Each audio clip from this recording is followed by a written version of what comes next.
Assalamualaikum warahmatullahi wabarakatuh. Perkenalkan, nama saya Astrid Trias Puspitaningrum. Saya dari anggota kelompok 8. Anggota kelompok saya ada Entin Marifah, Heriza, dan Rediawati.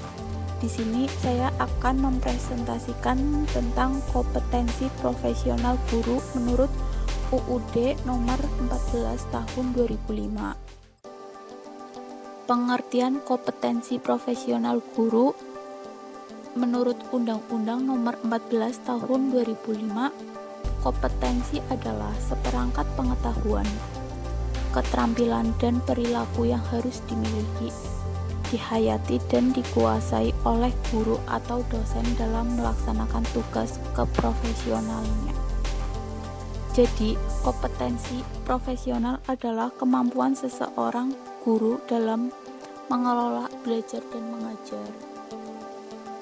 B. Aspek-aspek kompetensi guru profesional. A.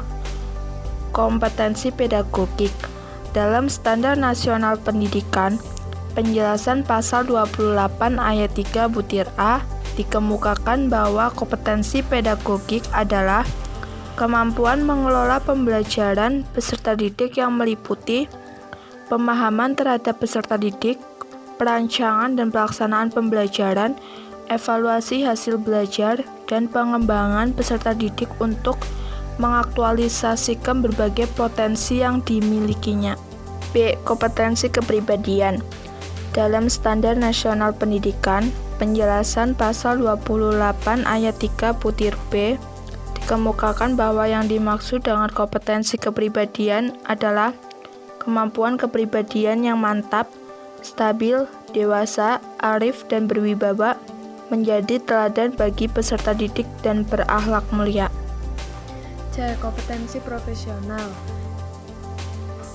Dalam Standar Nasional Pendidikan, penjelasan pasal 28 ayat 3 butir C dikemukakan bahwa yang dimaksud kompetensi profesional adalah kemampuan penguasaan materi pembelajaran secara luas dan mendalam, yang memungkinkan pembimbing peserta didik memenuhi standar kompetensi yang ditetapkan dalam Standar Nasional Pendidikan.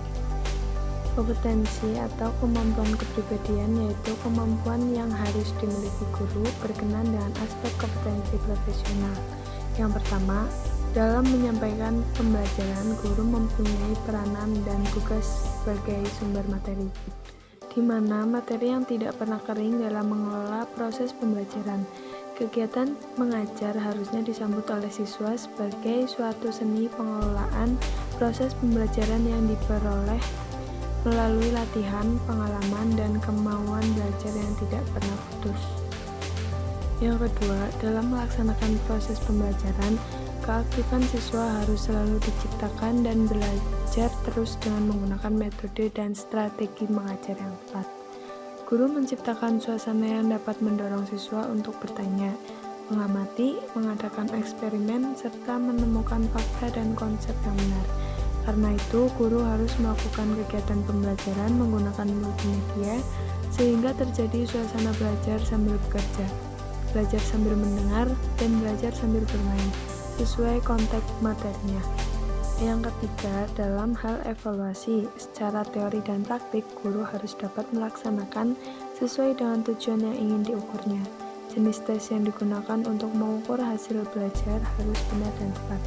Diharapkan pula, guru dapat menyusun butir secara benar agar tes yang digunakan dapat memotivasi siswa belajar. Kemudian ada kemampuan yang harus dimiliki guru dalam proses belajar dapat diamati dari aspek profesional, yaitu 1. Mengukur materi, struktur, konsep, dan pola pikir keilmuan yang mendukung mata pelajaran yang diampu. Yang kedua, menguasai standar kompetensi dan kompetensi dasar mata pelajaran atau bidang pengembangan yang ditempuh.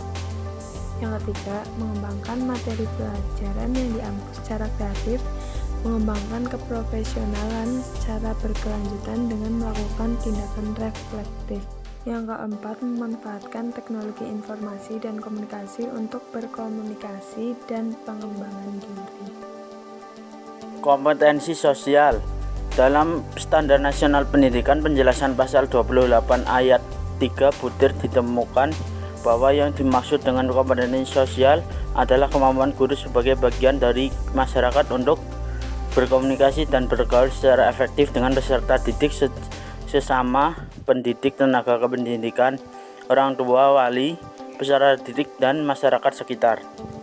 Jadi kesimpulannya adalah kompetensi profesional adalah kemampuan seorang guru dalam mengelola proses belajar mengajar. Kemampuan pengelolaan pembelajaran didukung oleh pengelolaan kelas, penguasaan materi belajar, strategi mengajar, dan penggunaan media belajar. Guru harus selalu mengupdate dan menguasai materi pembelajaran yang disajikan. Persiapan diri tentang materi diusahakan dengan jalan mencari informasi melalui berbagai sumber media, seperti internet, serta selalu mengikuti perkembangan dan kemajuan terakhir tentang materi yang disajikan. Sekian presentasi dari kelompok kami, kurang lebihnya mohon maaf. Dan terima kasih. Wassalamualaikum warahmatullahi wabarakatuh.